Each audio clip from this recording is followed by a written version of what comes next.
Up to the sky, Christopher Daniels, Frankie Zay, collectively known as SoCal Uncensored or SCU! This is Catch, Hook, and Shoot, the worst podcast I've ever been on. Word.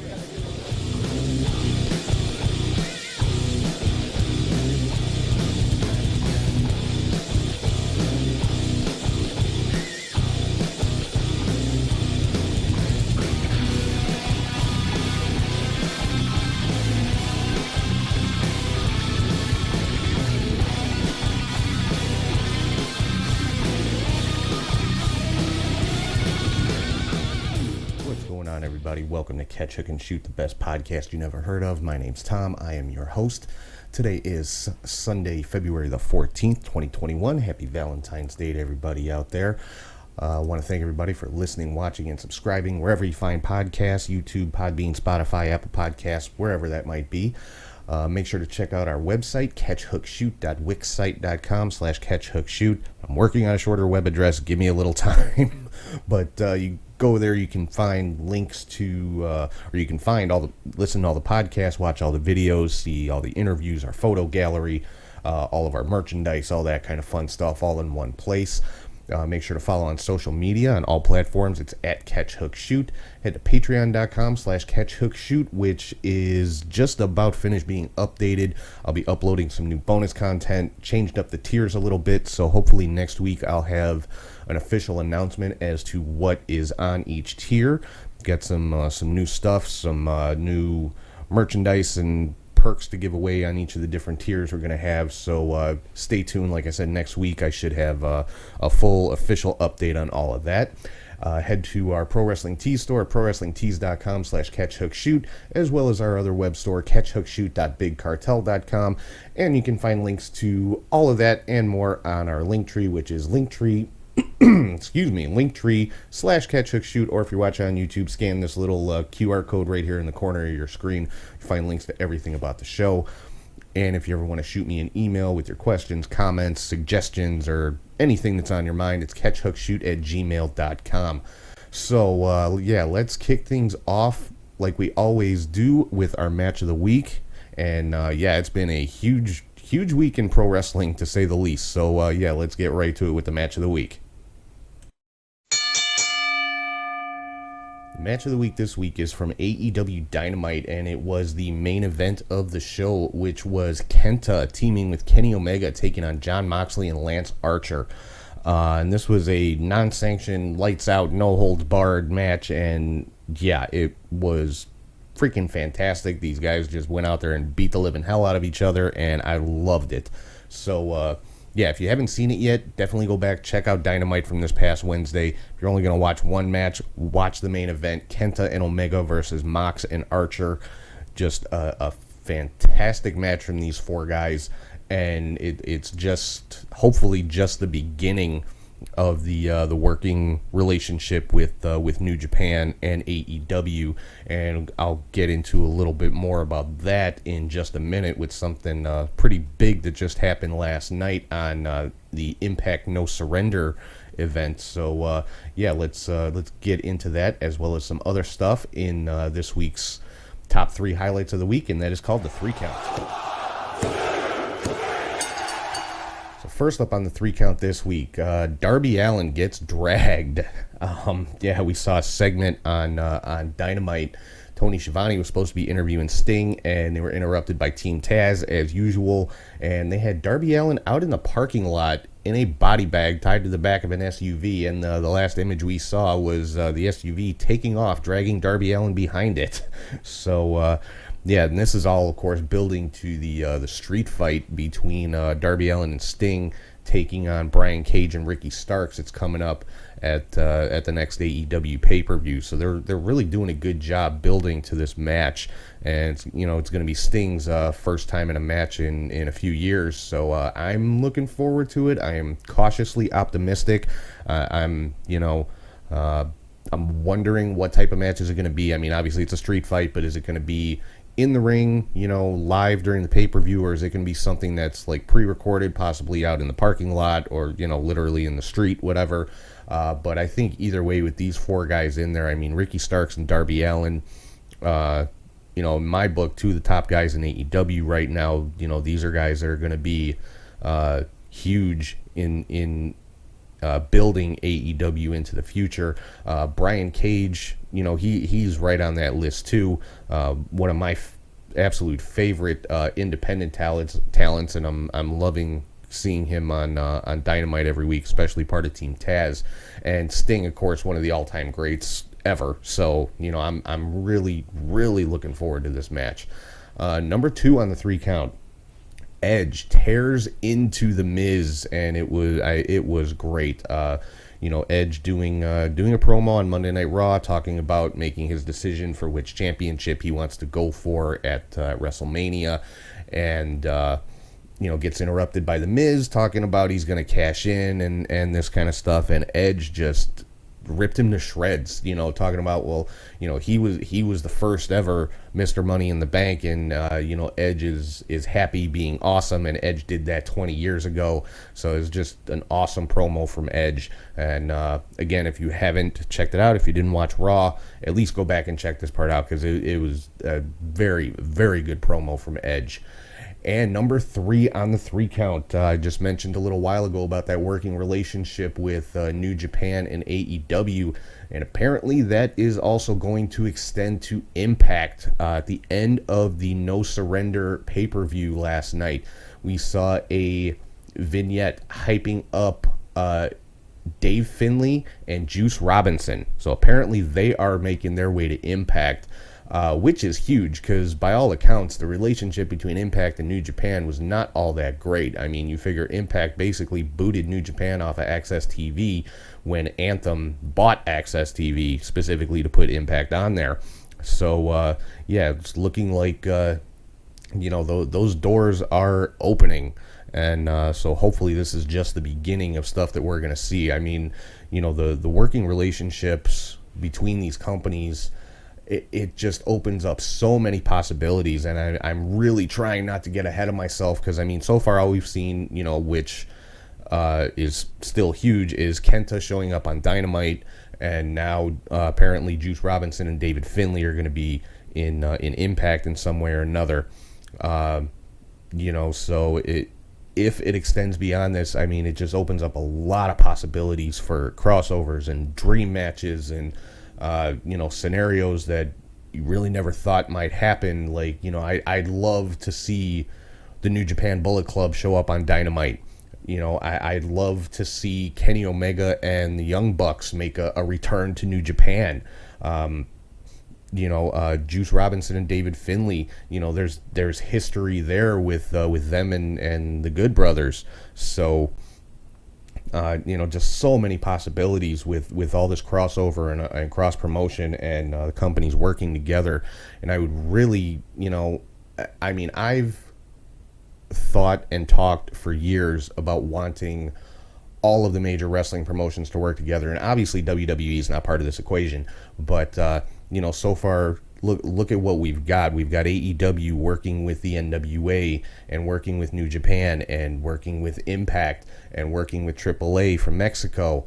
I mean, there's only a couple of pieces of this puzzle that are missing.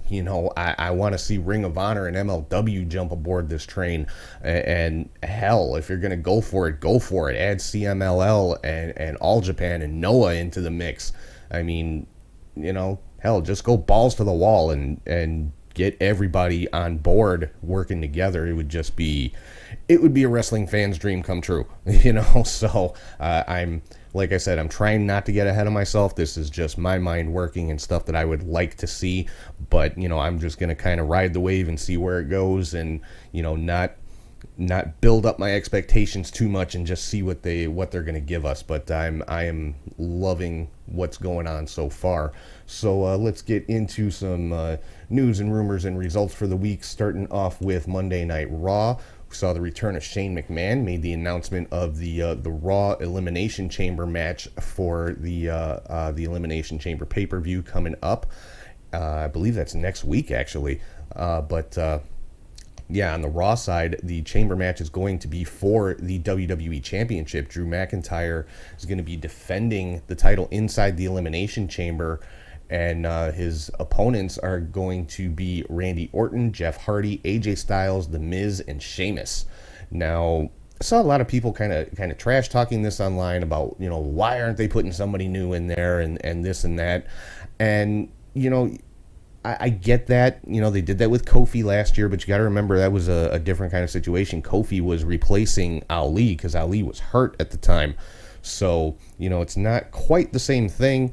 And from what I see, my opinion, this is being used to build on the Sheamus and Drew McIntyre rivalry. I'm fairly certain that's the match we're going to see at WrestleMania. I mean, that's the match I want to see at WrestleMania. Don't know 100% if WWE is going to do it, but that's what I'm hoping for on the Raw side for the WWE Championship. So, this is just, it's a filler pay-per-view. I hate to say that, but it is. It's just to kind of, advance the storylines and keep things rolling between the Royal Rumble and WrestleMania. So, this is all about Drew and Sheamus. So I wouldn't throw somebody new into that mix because they're just going to get lost in the shuffle. They're not going to win the chamber match, and then people are just going to be complaining more, oh, so-and-so should have won it, or so-and-so shouldn't have been eliminated so quick, and they're being buried because people love that word now, but 95% of them don't even know what it means. So that's my opinion on this. This is being used to build the story between Drew and Sheamus, and it's not going to hurt Randy Orton or Jeff Hardy or AJ Styles or The Miz to kind of, not be huge factors in this match if that's what happens. We saw the New Day pick up a win over Retribution yet again. Not 100% sure where this is going. I mean, for a while their Retribution was all about trying to recruit Ricochet. Now they're going against the New Day, which I get that. The Ali and Kofi thing I just talked about from last year when Kofi took Ali's spot, ended up winning the WWE Championship at WrestleMania. So, I mean, there is a story there, but it's just, it's kind of, it's secondary right now. There's not a lot of hype behind it. There's not a lot of depth to it right now. So I'm hoping they'll continue building on it because I think Kofi versus Ali is a damn good rivalry and would make for a damn good match. I mean, that would be a good WrestleMania match, Kofi versus Ali one-on-one. So we'll see where that's going.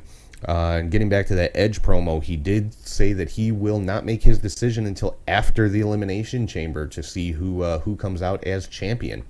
And like I said, while Edge was cutting that promo, The Miz and Morrison came out with Angel Garza, of all people. I don't know if he's going to be part of their little crew now, or if he was just with them because his match was up next on the show. But they did come out together, so I mean, Garza kind of fits in there. He's the that arrogant. He's got that arrogant heel vibe, so he does fit with Miz and Morrison. So I'm wondering if that's partnership that we're going to see continue. And Garza did end up losing to Damian Priest, who was accompanied to the ring by Bad Bunny yet again. Pretty sure we're going to see Bad Bunny in a match at WrestleMania. I'd be very surprised if we don't. It's probably going to be Bad Bunny and Damian Priest against the Miz and Morrison, or possibly Angel Garza now maybe thrown into that mix somewhere. So who knows? But so I am 99% certain we're going to see Bad Bunny in the ring at WrestleMania. Keith Lee got a win over Matt Riddle in a very good match. These two in ring are two of the best to come up from NXT recently, and they seem to be being put in pretty good spots. They're both in contention for the United States title right now, and as a matter of fact, after this match, Bobby Lashley attacked both men, and that led to the announcement of a triple threat match at the Elimination Chamber pay-per-view for the United States Championship. Lashley is going to be defending against both Riddle and Keith Lee. Lana actually got a win over Nia Jax in a tables match with an interesting spot that ended up as a meme all over the internet, and that's all I'm going to say about it. And then Drew McIntyre and Randy Orton went to a no contest when Sheamus interfered in that one, and that was pretty much it for Monday Night Raw. So let's move on to Tuesday and AEW Dark. Nick Comoroto, yet again, he is continuing to impress me a lot. I really hope AEW signs him to a contract if they have not already, because he's good. He's one, he could definitely make a name for himself in AEW. So hopefully, we'll be seeing more of him both on Dark and on Dynamite. He had a tag team match, a 6-man tag team match, teaming with the Natural Nightmares, Dustin Rhodes and QT Marshall. Like I said, I'm really impressed with Nick Camarado, so hopefully they keep him around for a while. SCU managed to hold on to their winning streak. Now, remember, they did say, or Frankie Kazarian said, the next time SCU loses a match, that's it. The team is done. So far they're keeping that winning streak alive, but it's going to break down somewhere. AEW is all about the long-term storytelling with all of the little subtleties and stuff, which I've noticed a lot of wrestling fans online do not appreciate. But I do. I like it.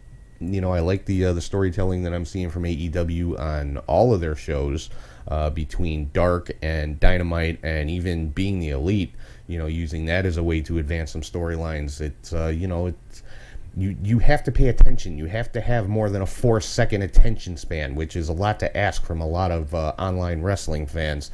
But SCU keeping their winning streak alive, so the team will continue.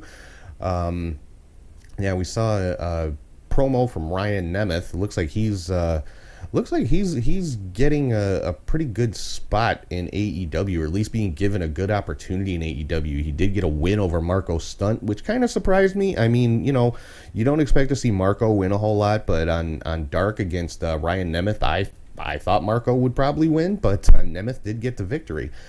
And the Dark Order just continues to keep winning on Dark. 10 picked up another victory. Didn't see an appearance from Brody Lee Jr. this time. Was kind of surprised, but maybe he had school. Who knows?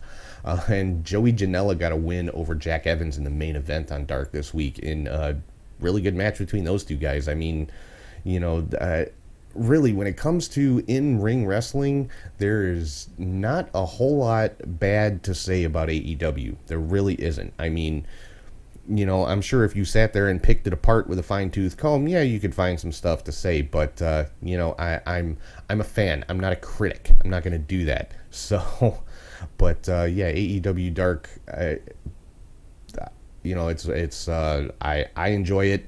It showcases a lot of new talent, a lot of independent talent that you don't get to see on TV a whole lot.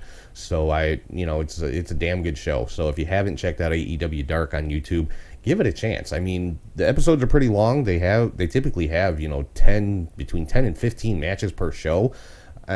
Nobody's saying you got to sit there and watch the whole thing. Just check out a couple of matches. I think you guys will like it, especially if you are wrestling fans of the in-ring product, because it's, Dark is not so much about storylines like Dynamite is. It's more about, the matches. So if that's your thing, give Dark a shot. So let's move on to some Impact news here. They had their No Surrender pay-per-view just last night, but on Tuesday, this past Tuesday on Impact, we saw the newest member of Decay, which is Black Taurus from AAA. If you've never seen Black Taurus, go check him out, because damn, I've seen Taurus a few times on Warrior Wrestling shows. Now he's apparently a part of Decay and Impact, and he's a great talent out of AAA. Jake Something on Tuesday turned down Violent by Design's offer to join them, which of course resulted in a beatdown for him, and saw a lot of birthday messages to Tommy Dreamer from both Impact and AEW talent, which was really kind of cool. And then was announced on social media, Impact has another show starting up this Tuesday called BTI, Before the Impact. So it's going to be, I guess, kind of like an Impact pre-show in a way, and it's going to be debuting this Tuesday before the regular episode of Impact. So I'll be checking that out. I'm curious to see what that's all about.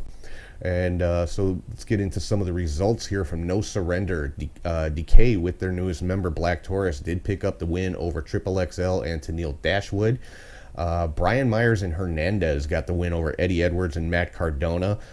Some highlights from that on online, and we did see a confrontation between Cardona and Brian Myers. That was pretty cool. So I'm hoping they're going to continue that little feud, because I think that'll be pretty good. Jake Something got the win over Cody Deaner, but of course caught another beatdown at the end of that match. Josh Alexander got a victory in the Triple Threat Revolver match. And if you're not familiar with what the Triple Threat Revolver concept is, it was something that Impact just introduced. It's basically an 8-man match. Started off, as a triple threat, 3 guys in the ring, and as a person gets pinned, another one of the 8 men enters the ring.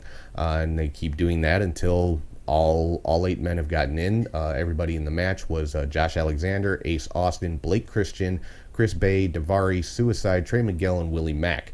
And Josh Alexander was victorious in that one, so he is now the #1 contender for the X Division title. Kiera Hogan and Tasha Steelz managed to retain the Knockouts Tag Team Championship in a Texas Tornado match against Havoc and Nevaeh, and this was a Texas Tornado no DQ match. So Fire and Flava still the Impact Knockouts Tag Team Champions. TJP retained the X Division Championship against Rohit Raju. Jordan Grace, Jazz, and ODB got the win over Deonna Purrazzo, Kimberly, and Susan. Won that match by submission. The Good Brothers are still the Impact Tag Team Champions. They got the win in a triple threat match over Beer Guns and Private Party. And Rich Swann managed to retain the Impact World Championship against Tommy Dreamer.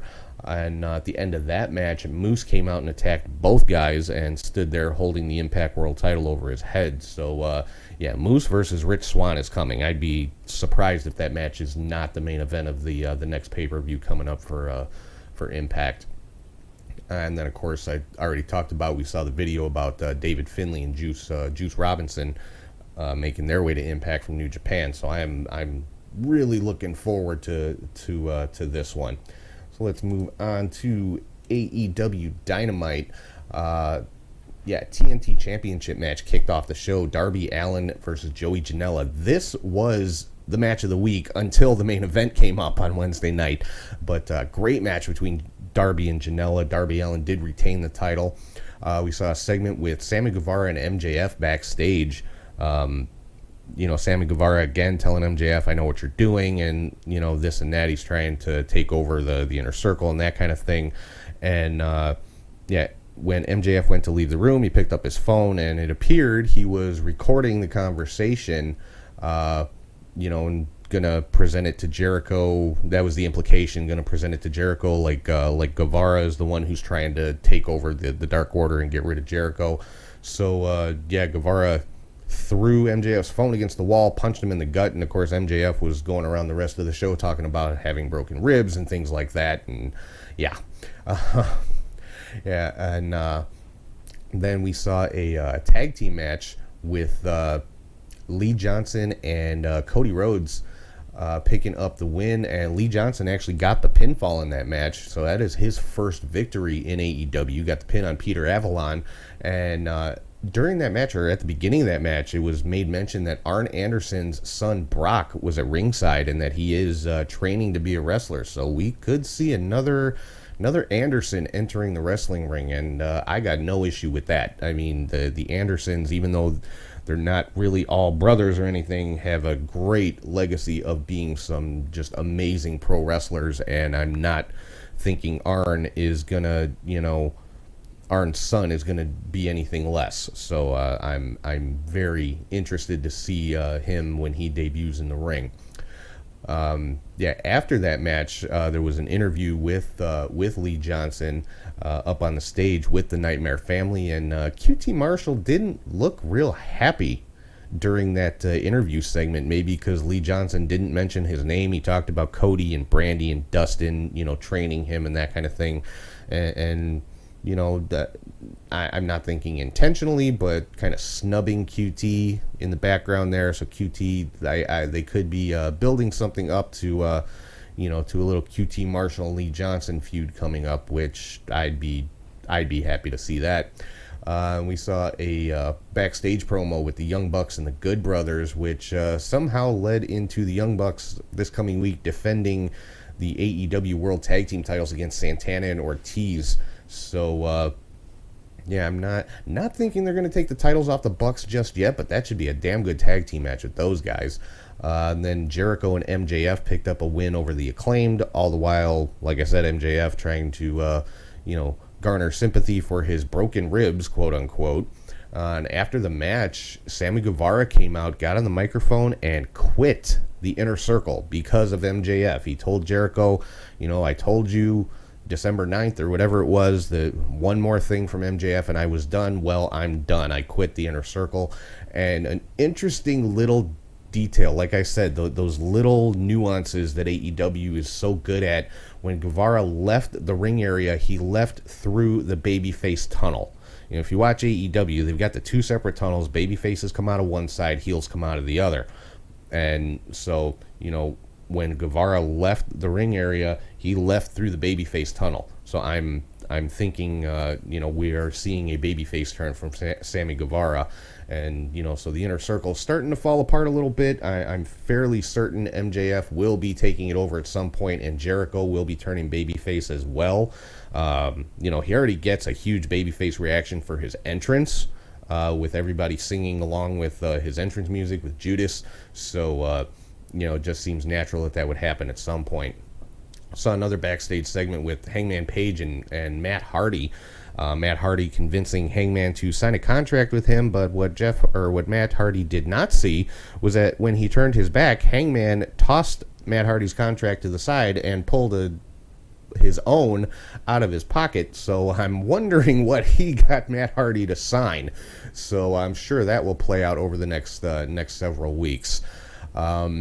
We had the first match in the Women's World Championship Eliminator Tournament. Thunder Rosa got a win over Layla Hirsch in a really good match. I am becoming a big fan of Layla Hirsch in AEW. If you've not seen her, she's had a number of matches on Dark. She's been on Dynamite a couple of times, and she is a badass.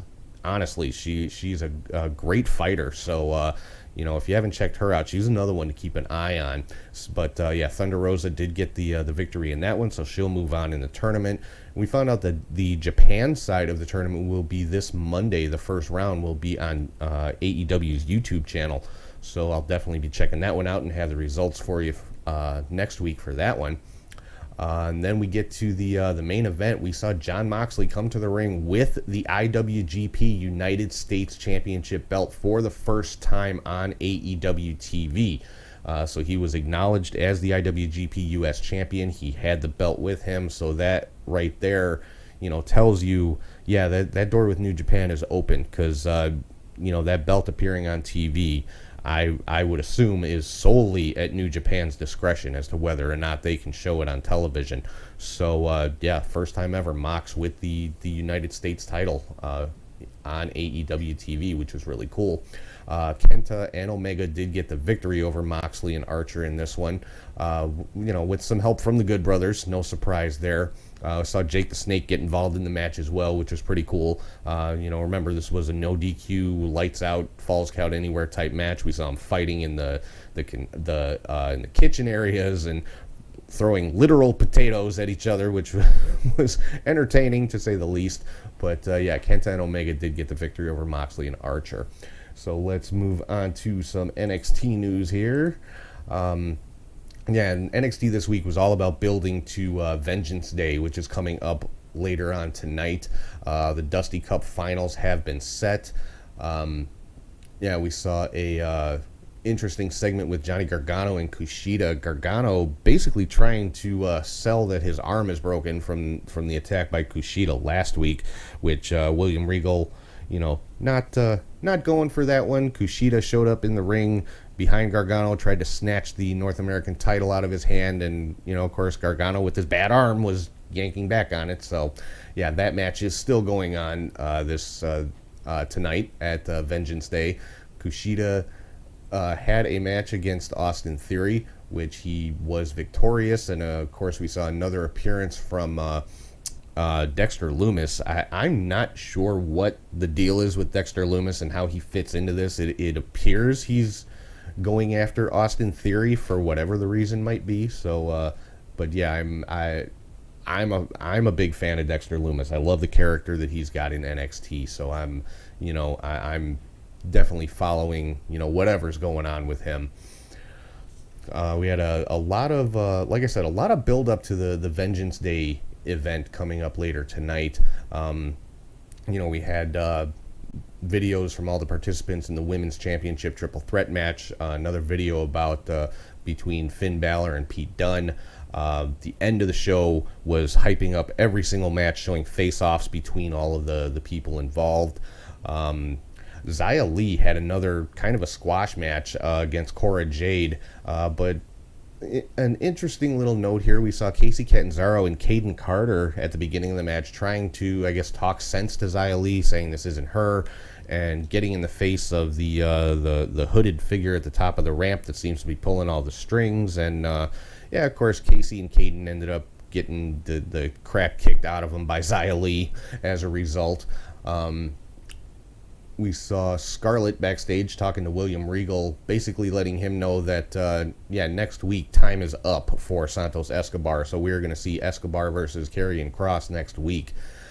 We saw another vignette from Imperium, and it seems like Walter is coming into NXT. So I'm really hoping that we're going to see that Walter versus Finn Balor match or rivalry that was starting to get built up before the pandemic hit. Then we saw the return of Cameron Grimes, and apparently he's rich now. He pulled up in a Lamborghini and threw like $30,000 into the ring and said he invested in GameStop and that whole stock market thing that happened a couple of weeks ago. I don't know. Nothing against Cameron Grimes as a wrestler. I think he's pretty damn good. I've just never been a fan of any of the characters that he's had. And, maybe that's just an extension of himself. Maybe, he's one of those guys there. It's just his real personality, just with the volume turned up. If that's the case, that's cool. It doesn't really do anything for me. So, I can't say I'm a huge Cameron Grimes fan. But like I said, I take nothing away from, what he does in the ring, because he definitely is very, very good at what he does. I'm just not a fan of his gimmick. So, but I'll get into a full preview and some predictions for Vengeance Day here in just a couple of minutes. But let's move on to MLW Fusion for right now. ACH picked up a win over Brian Pillman Jr. and was attacked by Team Filthy after that. Of course, Team Filthy supposedly is responsible for ACH's broken ribs that he's been dealing with the last couple of weeks, which ended up kind of costing him in his World Championship match that he had against Jacob Fatu a couple of weeks ago. And the Von Erichs did come out to make the save, so I'm pretty sure we're going to see that six-man match somewhere down the line, Team Filthy against the Von Erichs and ACH, because, of course, Filthy Tom Lawler, the man who cost the Von Erichs the World Tag Team titles to Los Parks a couple of weeks ago. Savio Vega had his answer for Selena De La Renta regarding the sale of his IWA promotion in Puerto Rico, basically saying it is not for sale.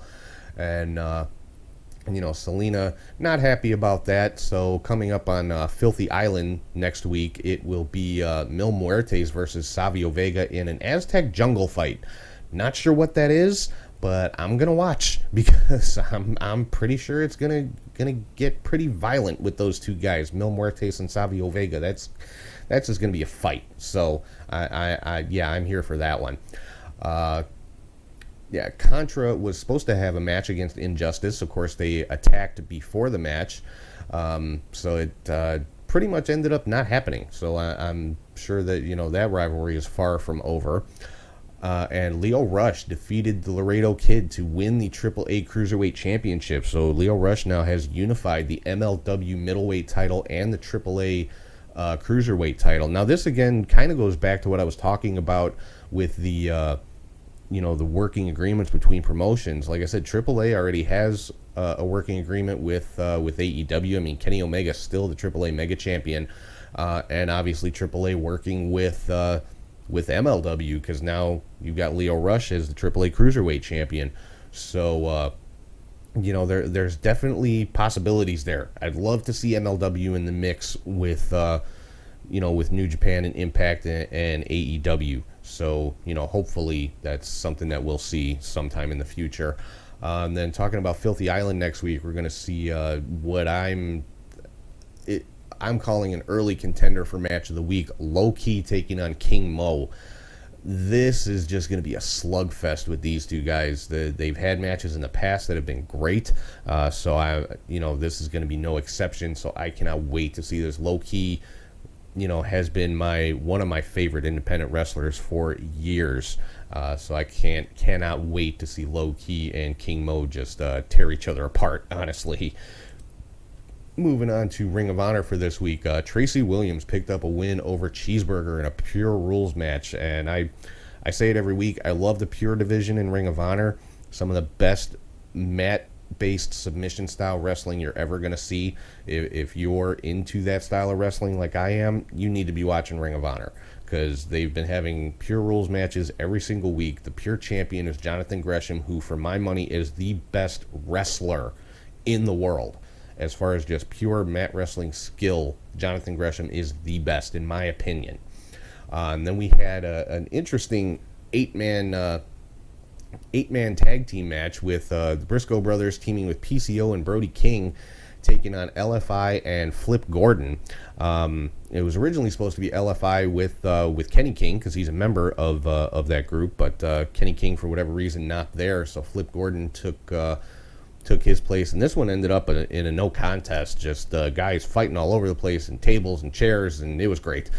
So, check that one out too. If you're not a regular Ring of Honor watcher, just check it out. Give it a chance. Watch the one from this past week. It's only an hour-long shows, typically 2 matches, sometimes 3. But this week, like I said, Tracy Williams versus Cheeseburger and Pure Rules. And the Briscoes, PCO, and Brody King versus LFI and Flip Gordon ended in no contest. Just all around a great show. So let's go to NXT UK. Meiko Satomura made her debut, picked up a win against Isla Dawn in a pretty damn good match. And then let's see.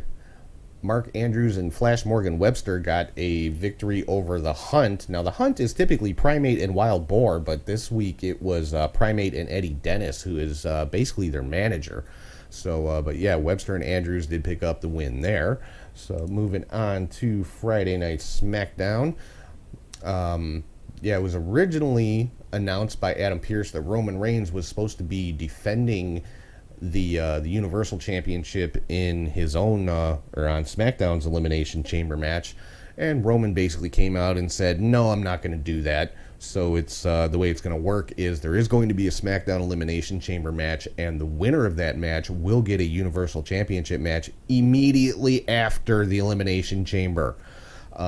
Just a great dick move by Roman Reigns, great heel move by him, flexing his muscle, his stroke, his power, whatever you want to call it, and just taking advantage and defending, saying he's going to defend his title basically against an opponent who's already had the crap beaten out of them by 5 other guys, and so we found out right away. Adam Pearce named 2 men who are going to be in that Elimination Chamber match. The first one was Jey Uso, which Roman Reigns was not happy about, and the second one was Kevin Owens, which Roman was really not happy about. Got right in Adam Pearce's face. And then we had a couple of qualifying matches throughout the rest of the show, tag team matches actually, which was kind of interesting. Sami Zayn and Baron Corbin defeated Rey and Dominic Mysterio, so they qualified. And then Cesaro and Daniel Bryan defeated Bobby Roode and Dolph Ziggler, so they qualified. So your SmackDown Elimination Chamber matches: Jey Uso, Kevin Owens, Sami Zayn, Baron Corbin, Cesaro, and Daniel Bryan.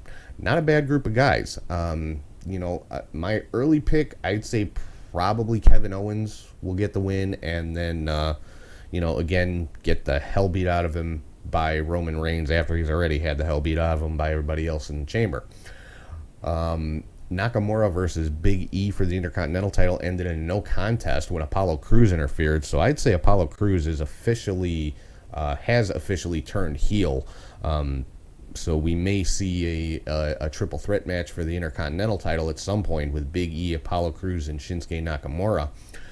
Seth Rollins made his return The entire SmackDown roster was around the ring. Rollins made his entrance, started giving his little talk, kind of made it sound like he was going to be going the babyface route, and then did a complete 180 and basically saying, he's the one that should be leading SmackDown, and everybody needs to embrace the vision. Apparently, that's going to be his new thing. And the entire locker room walked out on him at that point, except for Cesaro, who stayed there for a minute, but then decided, he had heard enough too, started to walk out, and Seth attacked him. So that, looks like that could be a rivalry that's coming up for SmackDown pretty soon. So I'm definitely a fan of that one. Cesaro and Rollins could put on some just ridiculous matches. Bayley got a win over Liv Morgan. Of course, Billie Kay had her nose in there a little bit, still trying to work her way into the Riot Squad, and just caused enough of a distraction that Bayley ended up getting the victory. The Street Profits got the win over Gable and Otis, and then we saw a promo from Sasha Banks basically saying that she wants to be the one to fight Bianca Belair at WrestleMania, and that's the one I'm hoping for too. I want to see that match.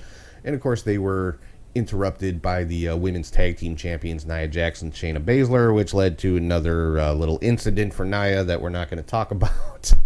And then the main event was that tag team match between Cesaro and Daniel Bryan taking on Rude and Ziggler, which Cesaro and Bryan won. And then we just kind of saw a big brawl between all of the Elimination Chamber participants until Kevin Owens came out, stunned everybody, and that was pretty much the end of SmackDown for the week. So moving on to 205 Live, 205 Live is another one. It's not heavy on storyline. It's more about the in-ring. It's typically a half-hour show. You usually get 2 matches. But, it was, I'm a fan of 205 Live just because of the wrestling that you get to see. Like this week we had Ashanti the Adonis and Mansoor picking up the win over Bali Rise, which is the kind of hybrid team of the Bollywood Boys and Ever Rise. Interesting little dynamic there. And then Jake Atlas got a win over Tony Nese, which was a damn good match. So, again, if you haven't checked out 205 Live lately, give it a look. It's a half an hour. Take a half an hour out of your week and check out 205 Live, because you get to see guys that are not on, that don't get a whole lot of TV time on like Raw or SmackDown or NXT, the main shows. And, these guys go out there and they put on some damn good matches. So, again, if you're a fan of the in-ring product like I am, 205 Live, Ring of Honor, AEW Dark, those are the shows you need to be checking out. So, hopefully check them out, enjoy them. Hell, send me a message. Let me know what you think of them. If you haven't watched them and you're going to check them out on my recommendation, first of all, thank you for respecting my opinion. And, let me know what you think, because there's some pretty damn good shows. You may not know everybody who's on them, but again, if you're a fan of wrestling, I think you're going to like them. So give them a look. Some good news for New Japan fans. New Japan debuted their new weekly show on the Roku channel, and they came out swinging with this one. They first few shows that they put up are Wrestle Kingdom 14. So check them out. They're on the Roku channel. It's free. It's not a subscription service. It's on the Amazon Fire TV, and I'm sure you can get it on whatever other streaming devices you might have. It's just called the Roku channel. You download it like any other app, and find the New Japan section on there, and it's freaking awesome. So, if you're a fan of New Japan and you're not subscribed to their streaming service and you've been missing seeing them on TV, download the Roku channel, because that's what I did, and I'm not at all disappointed with it. So let's get into the previews and predictions for NXT Vengeance Day coming up later on today. Starting off, we've got a triple threat match for the NXT Women's Championship. Io Shirai defending against Toni Storm and Mercedes Martinez. I'm expecting this to be a really good match. I like the way that they've built this rivalry with these 3 women. So I'm thinking Io is probably going to retain. That's going to be my guess, is that Io Shirai is going to, one way or another, retain the championship. In the finals of the Women's Dusty Cup, you've got Dakota Kai and Raquel Gonzalez taking on Ember Moon and Shotzi Blackheart. And it was also announced the winner of the Women's Dusty Cup will receive a Women's Tag Team Championship match at some point in the future. So I'm picking Ember and Shotzi. Those are my probably my two top favorites in the NXT Women's division. So I'm picking them to win the first ever Women's Dusty Cup. On the men's side, the Men's Dusty Cup Finals is MSK, formerly known as the Rascals, taking on the Grizzled Young Veterans. This is the second year in a row that the Grizzled Young Veterans are in the finals of the Dusty Cup. Based on that, I think they're probably going to be the ones to win. I want MSK to win. Let me be clear about that. That's who I want to win, is MSK. But I have a feeling it's going to be the Grizzled Young Veterans. And again, the winner of the Men's Dusty Cup will also get a shot at the NXT Tag Team Championships at some point in the future. So it's hard. It's hard because MSK is brand new. You don't know, brand new in WWE. You don't know if they're going to push them that hard right out of the box. I mean, they've already pushed them to the finals. Why not just, go all the way with it? So, to hell with it. I'm picking MSK to win the Men's Dusty Cup. And then we've got for the North American Championship, Johnny Gargano defending against Kushida. I'm picking Kushida in this one. I think we're going to see a new NXT North American champion. And then the main event, the one I am looking most forward to, and another one that's a major contender for match of the week next week, Finn Balor defending the NXT Championship against Pete Dunne. These guys, I say this for a lot of matches, but these guys are going to beat the hell out of each other the same way that Finn Balor and Kyle O'Reilly have their last couple of matches. So, and this one, it's hard to pick a winner, especially if they're going to start working the program with Walter and Finn Balor like I'm hoping they do. Will it be a title for title thing, or are they going to take the NXT title off of Finn Balor and have him go after the NXT UK title? Who knows? But, it's hard. Like I said, it's hard to pick a winner. I'm a big fan of both guys, and I'd love to see Pete Dunne, as a champion again. I mean, he held the NXT UK title for close to 2 years, so I'd love to see him as a champion. But I think I'm going to go with Finn Balor to retain in this one. So the only championship that I'm expecting to change hands is the North American title. I think that's going to go to Kushida. So getting into a little miscellaneous news here, Davey Boy Smith Jr. or Harry Smith, whatever you prefer, did reveal in an interview this past week that he has had talks with WWE about returning. Of course, he's most recently been in MLW, and he's also been kind of a regular on Josh Barnett's Bloodsport, which I'll get into that in a second here. But he didn't have the best run in WWE his first time out, but he left and definitely upped his stock a lot. In New Japan and MLW, he's been a multiple-time tag team champion between, New Japan. He was also NWA tag team champion, teaming with Lance Archer as the Killer Elite Squad. They were, IWGP and NWA tag team champions. He was a tag team champion in MLW. So, he's definitely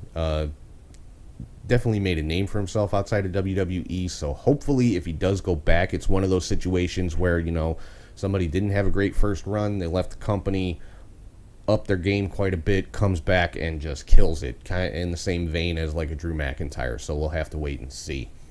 So now this is normally the spot in the show where we would throw it over to Charlie G for the indie cut, but Charlie is taking today off because we've been getting a lot of snow here in Chicago, and Charlie's side hustle is doing snow removal for his neighbors and stuff. So he is basically worked himself into a coma, so he needs the rest. So just a couple of quick notes here. Keiji Muto, better known to American wrestling fans as the Great Muta, is the new GHC heavyweight champion, and that is the top title for for Pro Wrestling Noah out of Japan. So Muta is now one of only 3 men to ever hold the GHC, All Japan Triple Crown, and IWGP Heavyweight Championships. So that's no small feat. So congratulations to the great Muta. And, to make it even bigger news, I mean, he's 58 years old and he, has won yet another world championship. So, great Muta, one of the all-time greats in the business, period, ever, anywhere. So, and he is once again a world heavyweight champion. Jerry Lawler actually had a match this week on the independent circuit against Leatherface, of all people. Now, the original Leatherface was the man who was known in WWE as Corporal Kirshner back in the day. But this version of Leatherface, Lawler did win the match, and he unmasked Leatherface afterwards. Turned out to be Doug Gilbert. If anybody's a fan of ECW or even the USWA from back in the day, Doug Gilbert should be a familiar name for you. Was also revealed this week online. WWE has signed Blake Christian, which is kind of interesting because he was in the Impact No Surrender show tonight or last night. But WWE now has signed 5 out of my favorite 6 Warrior Wrestling alumni in MSK, Des and Wentz, Blake Christian now, Ben Carter, and Alex Zane. So, if WWE plays their cards right, these are guys that can, they all have huge upside and they can all be major players in WWE.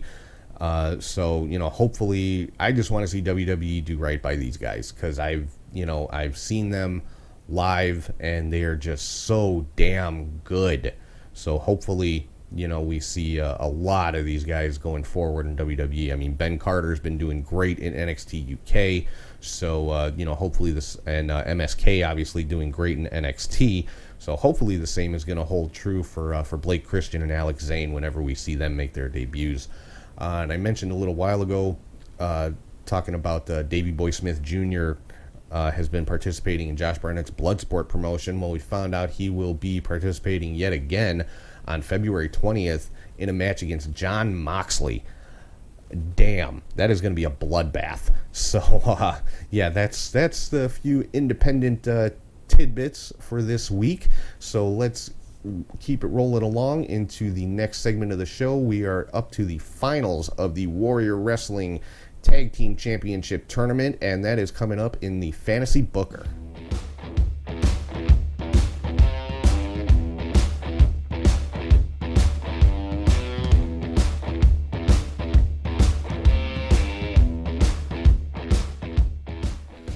All right, so like I said, we're in the finals of the fictional Warrior Wrestling Tag Team Championship Tournament. It is the Rascals, Des and Wentz, going up against Ego Anthony and Sam Adonis. This match screams Warrior Wrestling with these 4 guys. I actually spoke to Steve Tortorello, the promoter for Warrior Wrestling, and told him about this little fantasy tournament that I was doing, and he loved it. I told him how the whole thing was booked out, and he thought it was great. He thought it fit perfectly with what Warrior's all about, with the regulars who wrestle on Warrior shows. And I told him what the final was, and he, like I said, he loved it.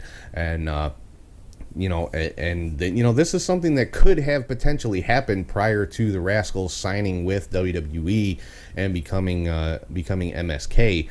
But it's still a great match, even in the fantasy booking world. Des and Wentz taking on Ego Anthony and Sam Adonis, and at the end of the day, I gotta give this one to my boys, the Rascals, Des and Wentz. If this particular tournament was to go down, I honestly believe they would have been the first ever Warrior Wrestling Tag Team Champions. If they were still on the independent scene. So.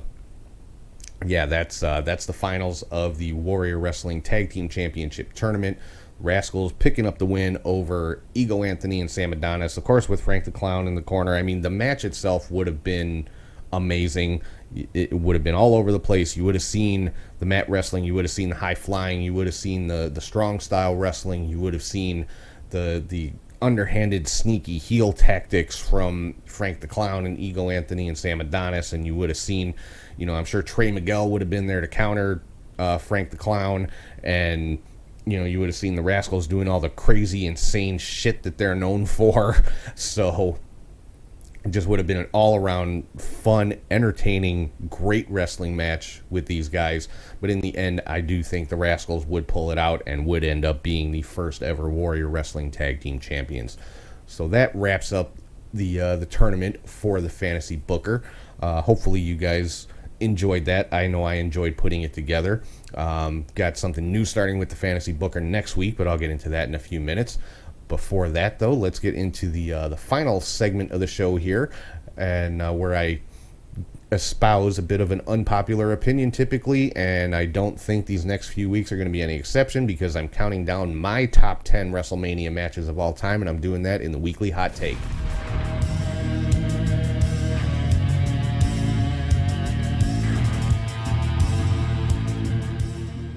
Like I said, I'm counting down my top 10 WrestleMania matches of all time leading into this year's WrestleMania event. And this week we are at number 9. Number 9 on my list is from WrestleMania 18 in 2002, Hulk Hogan versus The Rock.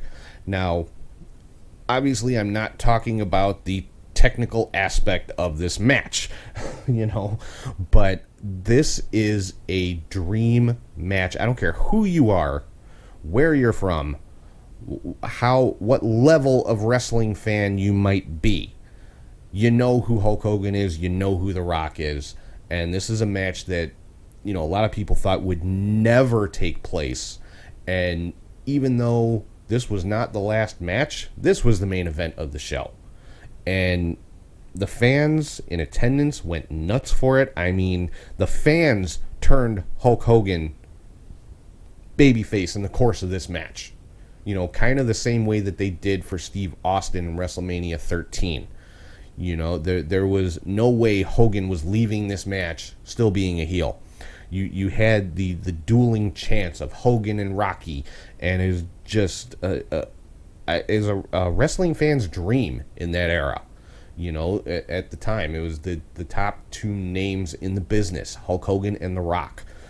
And it's what else can you say about it? It's a dream match.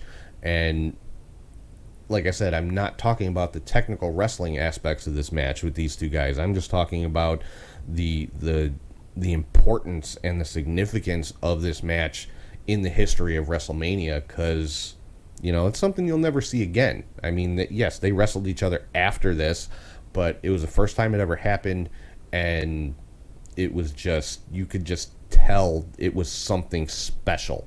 And that's what WrestleMania is all about, those special moments like that. When you saw Hogan and Rock just standing there in the ring, just facing each other, and then they're looking opposite directions at the crowd as the crowd's, the chants are going back and forth between Rocky and Hogan, and it just, it was just an awesome thing to witness.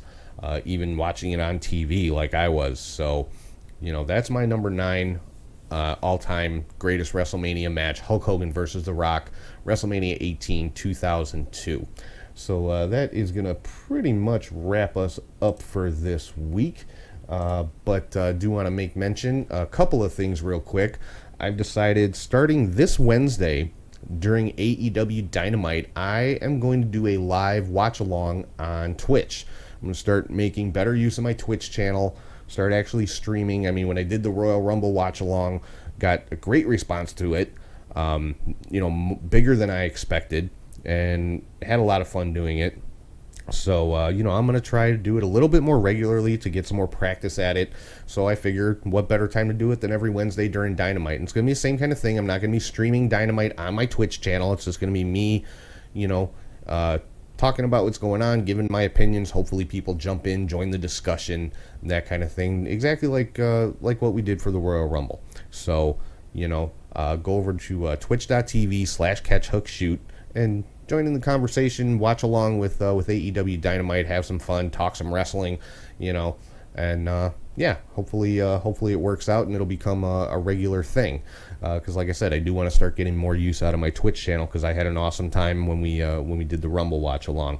Talking about getting more use out of things, another thing I'm going to start paying more attention to is my Snapchat. You can find me on there at CatchHookShoot.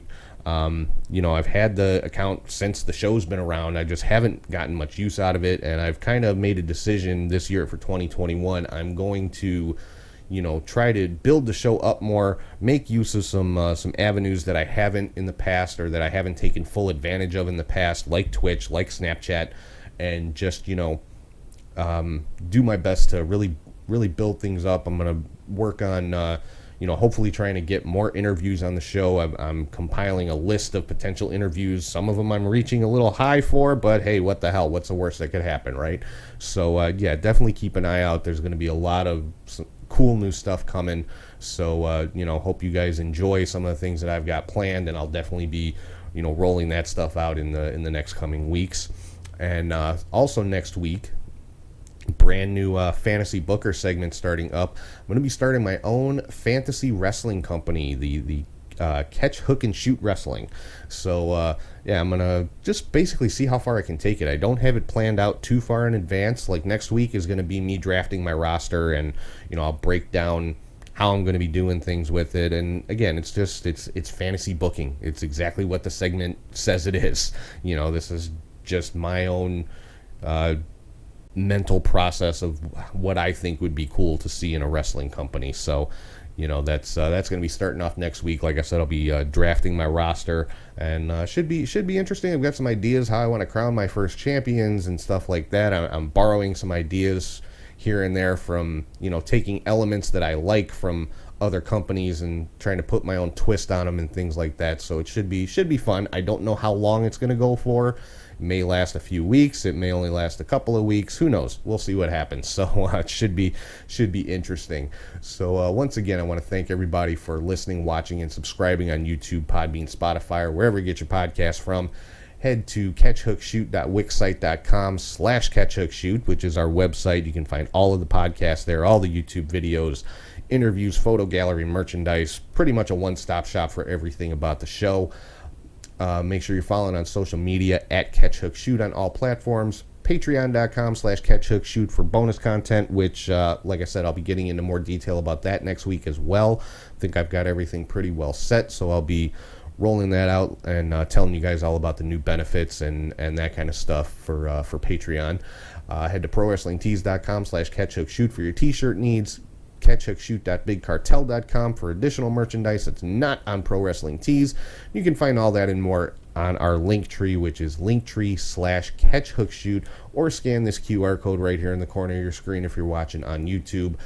And once again, if you ever want to shoot me an email with your questions, comments, suggestions, or anything else that's on your mind, it's catchhookshoot@gmail.com. So with that, I am going to sign off. I hope everybody is having a great week. Hope everybody has a happy Valentine's Day. Enjoy all the wrestling coming up this week, and I will talk to you guys soon.